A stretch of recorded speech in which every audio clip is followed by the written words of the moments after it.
మనసులో ప్రేమించిన వాడి రూపం పెట్టుకుని మరో మనిషితో జీవితం ఎలా పంచుకుంటారండి?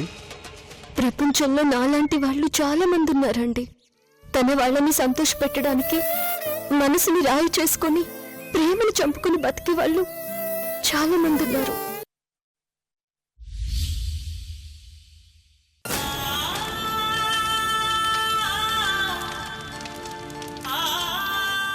ఈ రోజు నీ తల్లి చాలా కఠినంగా ప్రవర్తిస్తున్నందుకు ఆశ్చర్యపోతున్నావా?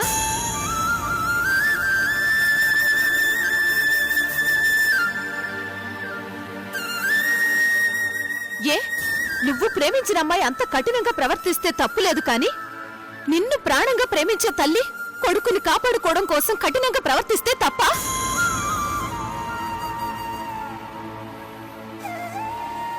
ఇంకా ఎన్ని రోజులు అమ్మాయి కోసం బాధపడతావరా? ఆ అమ్మాయి నీకు సొంతమవుతుంది అన్న ఆశ ఉంటే నువ్వు ఎదురు చూడడంలో తప్పులేదు. కానీ ఆ నమ్మకమే లేనప్పుడు ఇదంతా మనకు అవసరమా? తప్పకుండా నా కోసం వస్తుంది నాన్న. తన మనసంతా నేనే ఉన్నాను. ఎలా వస్తుందిరా? ఎలా వస్తుంది? ఇంకో మనిషిని పెళ్లి చేసుకోబోయే అమ్మాయి నీకోసం రెక్కలు కట్టుకుని ఎగిరి వస్తుందని ఎలా కలలు కంటున్నావురా? తను తన కుటుంబం కోసం అలా చేస్తుందమ్మా. ఆ మాట నా కొడుకుని ఇష్టపడక ముందు చెప్పాలరా. నువ్వు ఆ అమ్మాయిని సమర్థించినట్టు నేను సమర్థించుకోలేనురా. ఎందుకంటే నాకు నా కొడుకు ముఖ్యం, వాడి జీవితం ముఖ్యం, వాడి సంతోషం ముఖ్యం, వాడి ఆనందం ముఖ్యం. ప్రతి సమస్యకి ఒక పరిష్కారం ఉంటుందిరా. నీ సమస్యకు కూడా ఒక పరిష్కారం ఉంది. తల్లిగా ప్రతి క్షణం నీ క్షేమం కోరుకునే నేను ఒక నిర్ణయం తీసుకున్నాను. అది ఖచ్చితంగా జరిగి తీరాల్సిందే. నువ్వు ఆ అమ్మాయిని మర్చిపోయి మరో అమ్మాయిని పెళ్లి చేసుకోవాలి. అమ్మా, ఏం మాట్లాడుతున్నావు? నేను గాయత్రిని తప్ప మనసులో మరొకరు ఊహించుకోలేదు. తను దక్కితే తనతోనే ఈ జీవితం, తను దక్కకపోతే తన జ్ఞాపకాలతో ఈ జీవితం. అంతే. దేనికైనా ఒక సమయం ఉంటుంది కిరణ్. ఆ సమయం దాటిన తర్వాత కళ్ల ముందు కనిపించే నిజంతోనే ప్రయాణించాలి గాని కలల్లో కనిపించే అబద్ధంతో ప్రయాణించకూడదురా. ఇప్పుడు నీ ప్రేమను త్యాగం చేయకపోతే రేపు జీవితాన్నే త్యాగం చేయాల్సి ఉంటుంది. అర్థం చేసుకో. మరో మనిషితో నా జీవితం ఊహించుకోలేను నాన్న. ఆ అమ్మాయికి తండ్రి మాట అంటే గౌరవం, తండ్రి అంటే ప్రేమ. అందుకే తండ్రి చెప్పిన మాటకి విలువనిచ్చి ఇష్టపడిన వాణ్ణి మర్చిపోయి వేరే పెళ్లి చేసుకుంటుంది. కాని నీకు మేమంటే ప్రేమ లేదన్నమాట, మా మాట అంటే నీకు గౌరవం లేదన్నమాట. అయితే మేం చెప్పినట్టు పెళ్లి చేసుకో. నీ జీవితం హాయిగా ఉంటుంది, నువ్వు చాలా సంతోషంగా ఉంటావు. ఒక తల్లిగా ఆ నమ్మకాన్ని నేనిస్తున్నాను. నా మాట విను.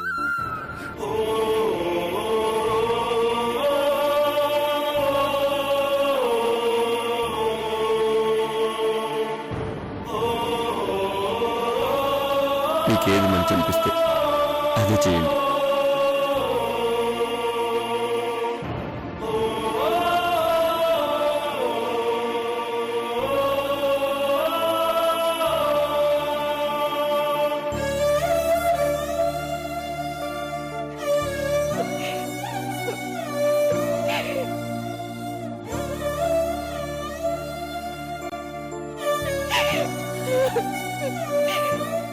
ఏమండి, వాడి ప్రేమ నేను చంపేస్తున్నాండి. లేదే సుధా, బిడ్డ మీద మనకున్న ప్రేమని బతికించావు.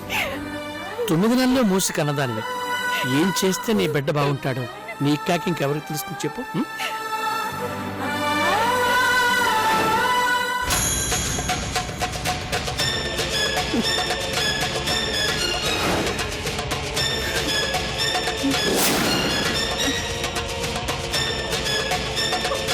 నీ మనసు బాధ పెట్టినందుకు నన్ను క్షమించు నాన్న.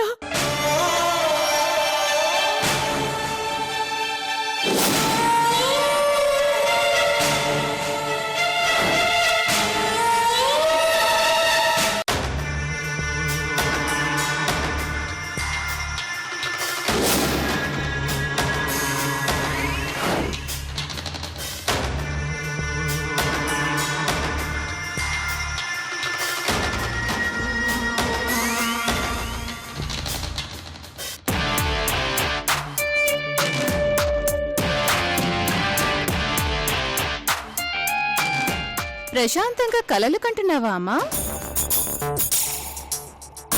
నీకు నచ్చని ఒక మాట చెప్పాలని వచ్చాను. ఇప్పుడు చెప్పమంటావా, తర్వాత చెప్పమంటావా? చెప్పు. కొన్నిసార్లు మనం ఎదుటి వాళ్ళకి హాని చేయాలని చూస్తే వాళ్ళకది మేలుగా మారిపోతుంది కదమ్మా.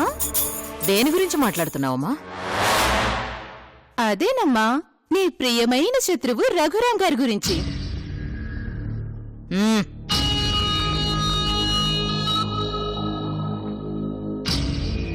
ఈ రోజు రఘురాం గారి ఇంట్లో పండుగ జరుగుతోందమ్మా.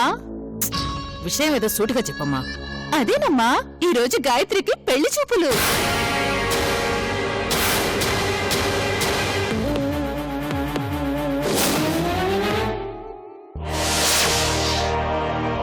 అబ్బాయి అద్దరిపోయాడమ్మా, డాక్టర్ అంట. ఇప్పుడే కారులో వెళ్తుంటే చూశాను.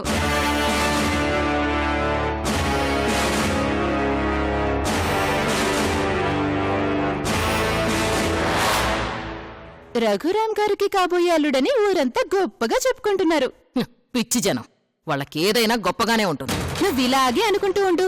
ఈ రోజు సంబంధం ఓకే అనుకుంటారు.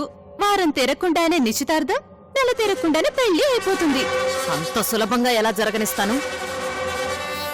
నూనె ఉన్నంత వరకే దీపం వెలుగుతుంది. నేను ప్రశాంతంగా ఉన్నంత వరకే వాళ్ళ జీవితం వెలుగుతుంది. నువ్వెంతసేపు పావులు కదిలిస్తాను అంటూ పాములా బొసులు కొట్టడం తప్ప నువ్వేం చేయలేవమ్మా. నువ్వే ప్రేమ మీదైతే నమ్మకం పెట్టుకున్నావో, ఏ ప్రేమనైతే ఆయుధంగా వాడుకోవాలనుకున్నావో అది ఈ రోజు కంటికి కనిపించినంత దూరమైపోయిందమ్మా. నీ నమ్మకం కంటే రఘురాం గారు కూతురు మీద పెట్టుకున్న నమ్మకమే గొప్పదమ్మా. ఆయన గెలిచాడు, నువ్వే ఓడిపోయావు. హ్మ్, అది నిర్ణయించడానికి ఇంకా టైం ఉందమ్మా. పెళ్లికి వెళ్లి అక్షింతలు వేసేంత వరకు తీసుకొచ్చావు. అదే ఆ వెంకట్రావు చావు రోజునే చెప్పేసుంటే ఈ రోజు ఎంత దూరం వచ్చేది కాదుగా. మంచి అవకాశం వదిలేసావమ్మా.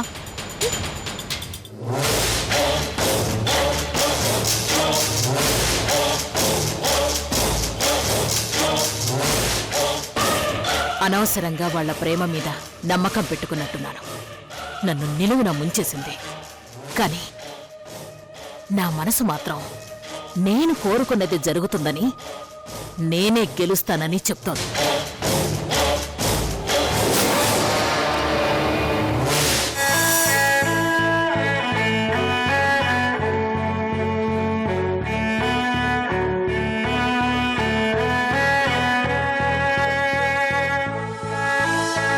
ఆస్తిపస్తుల్లోనే కాదు, మంచి కుటుంబం కూడా. అబ్బాయి చాలా బుద్ధిమంతుడు.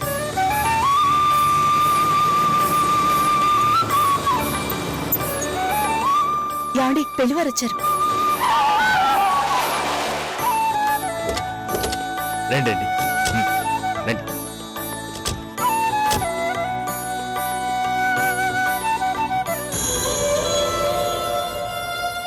రండి అంకుల్.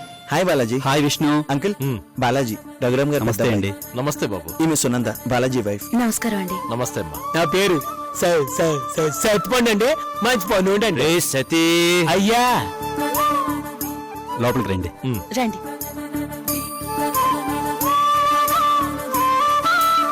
కాళ్ళు కడుకొని లోపలికి రండి. సతీ, ఇంకా ఇలాంటి ఫార్మాలిటీస్ పాటిస్తున్నారంటే చాలా గ్రేట్. ఈ ఇల్లే కాదు అంకుల్, ఈ ఊళ్ళో ఏ ఇల్లైనా రఘురామ్ గారు చెప్పే మంచి మాటల్ని తప్పకుండా పాటిస్తారు. అలాగా.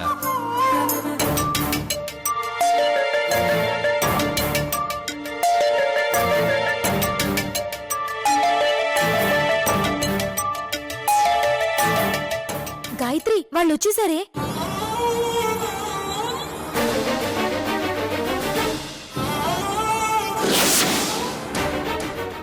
నమస్కారం. నమస్కారం రఘురాం గారు. రండి కూర్చోండి.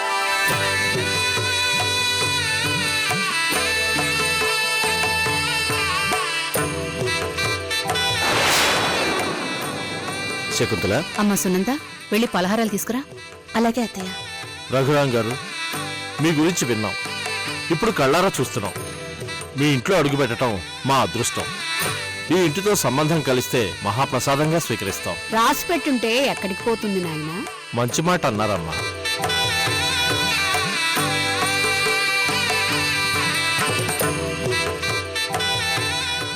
అయ్యా రఘురాం గారు, మా వాడిని గొప్పలు చెప్పుకోవటం కాదు గాని మా వాడు ముత్యం లాంటోడండి. పొదుపుగా మాట్లాడతాడు, డబ్బుల దగ్గర బాగా పొదుపు చేస్తాడు. డబ్బులు ఇచ్చే వాళ్ళకి ఒకలాంటి వైద్యం, ఇవ్వని వాళ్ళకి ఒకలాంటి వైద్యం ఉండదండి. అందరికీ ఒకే న్యాయం మీలాగే. మా అబ్బాయి గురించి విష్ణు అన్ని విషయాలు చెప్పే ఉంటాడు. నీకేమైనా డౌట్స్ ఉంటే అడిగి తెలుసుకోవచ్చు. మంచి వాళ్ళనే ఆ భగవంతుడు మా ఇంటికి పంపిస్తాడని మా నమ్మకం. మీ నమ్మకాన్ని ఎట్టి పరిస్థితుల్లోనూ వమ్ము చేయమండి. చూడండి, ఒక్కగానొక్క ఆడపిల్ల, గారాబమే కాదు, కష్టాల విలువ, కన్నీళ్లు విలువ తెలిసేలా పెంచాం.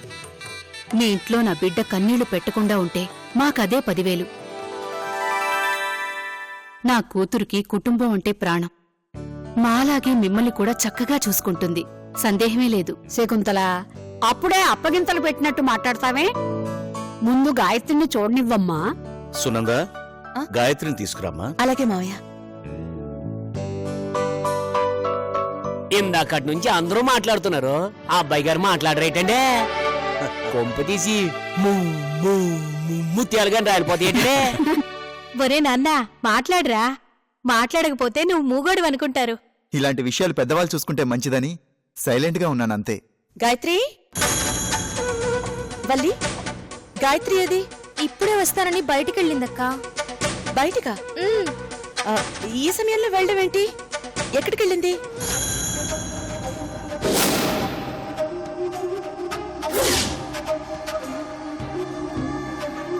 ఏమిట్రా ఇవి? జీడిపప్పమ్మా. నీ మొహం మండ, గన్నేరు పప్పురా. అయితే మాత్రం కడుపు నొప్పి తగ్గుతుంది కదమ్మా. పోయేది కడుపు నొప్పి కాదు, ఏకంగా మనిషి పైకి పోతాడు.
గాయత్రి,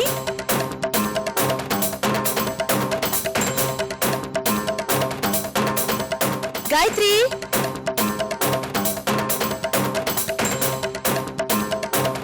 గాయత్రి,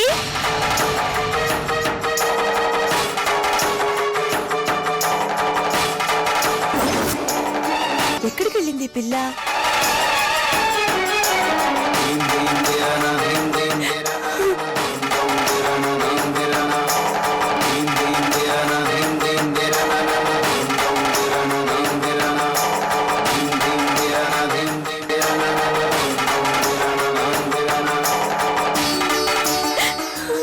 నన్ను క్షమించండి నాన్న.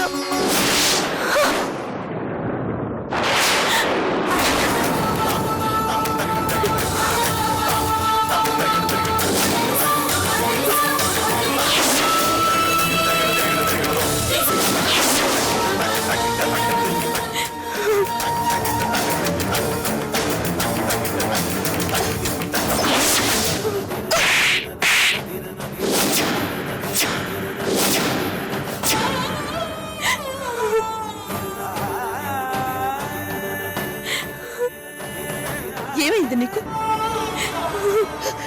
ఇలాంటి పని చేసేంత సమస్య ఏమొచ్చింది నీకు? మేమంతా లేవనుకున్నావా? నీకేం తక్కువ చేశాం గాయత్రి? అన్నీ ఎక్కువే చేశారు వదినా, అందుకే ఈ సమస్య. ఇంత పెద్ద నిర్ణయం తీసుకున్నావంటే ఏదో పెద్ద కారణం అయి ఉంటుంది. ఏంటది? చెప్పు గాయత్రి, ఏంటో చెప్పు. ప్రేమించాను వదినా.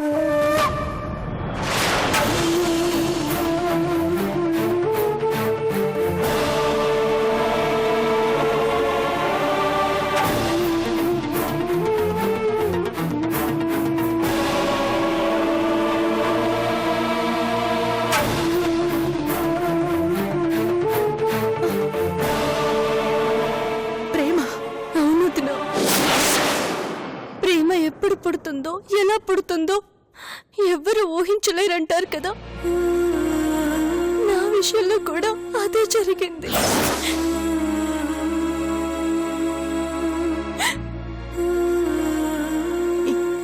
ఏం మాట్లాడుతున్నావు గాయత్రి?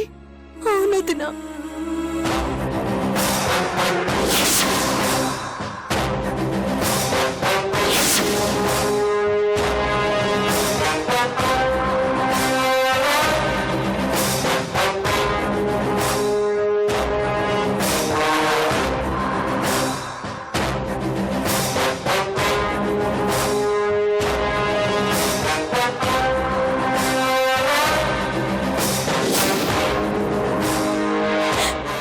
కిరణ్ చాలా మంచివాడు.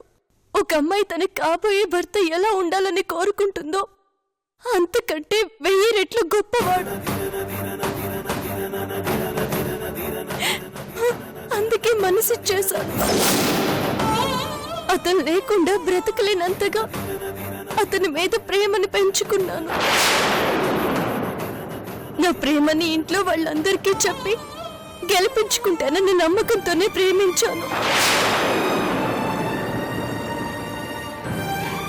నా పరిచయం కొన్ని రోజులే, కానీ ఎన్నో జన్మల బంధం అనిపించింది వదినా. నువ్వు ఇలాంటి పని చేసావంటే నేను నమ్మలేకపోతున్నాను గాయత్రి. నాకు నా కాళ్ళు చేతిలో ఆడటం లేదు. ఈ విషయం మావయ్య గారికి తెలిస్తే భగవంతుడా, ఇంకేమైనా ఉందా? పరువు కోసం బ్రతికే మనిషి, మాట కోసం బ్రతికే మనిషి, నా పిల్లలు నా నమ్మకం అంటూ నలుగురిలో గొప్పగా చెప్పుకునే మనిషి తట్టుకోగలరా? తట్టుకోలేరు. స్నేహితుడి కూతురు తప్పు చేస్తేనే గుండె ఆగినంత పని అయింది. ఆ తప్పు ఇప్పుడు తన కూతురు చేసిందని తెలిస్తే అమ్మో, ఊహించడానికి భయంగా ఉంది గాయత్రి, భయంగా ఉంది. అందుకే వదిన మనసు చంపుకున్నాను.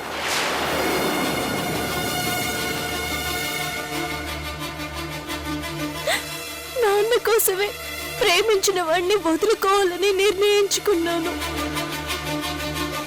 ప్రేమించుకున్న వాళ్ళు ఏ గొడవ వచ్చి సంవత్సరానికో 2 సంవత్సరాలకు విడిపోతారు. కానీ మేము కొన్ని రోజులకే విడిపోయాము.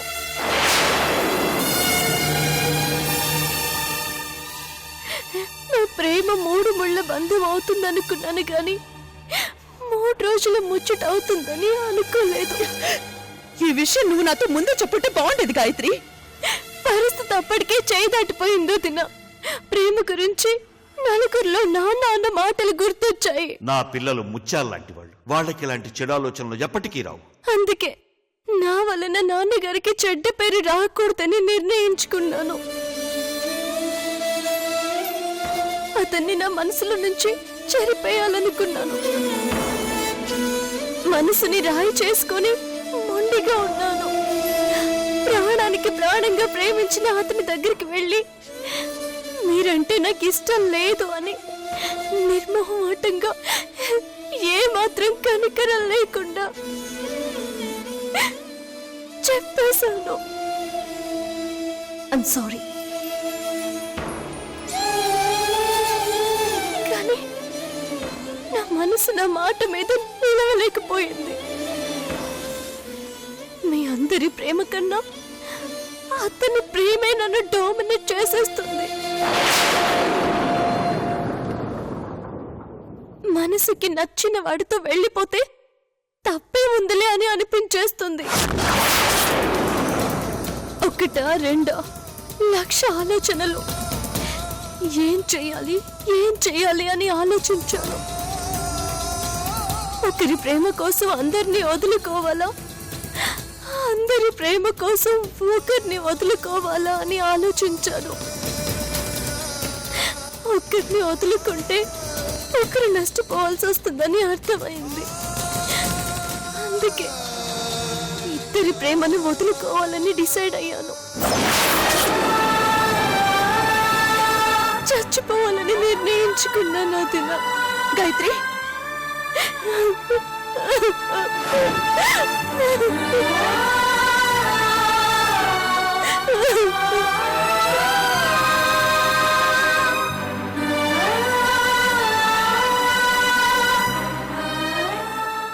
రేయ్ తర్వాత తీరిగ్గా చూద్దువు గాని ముందు కాఫీ తీసుకురా నాన్న.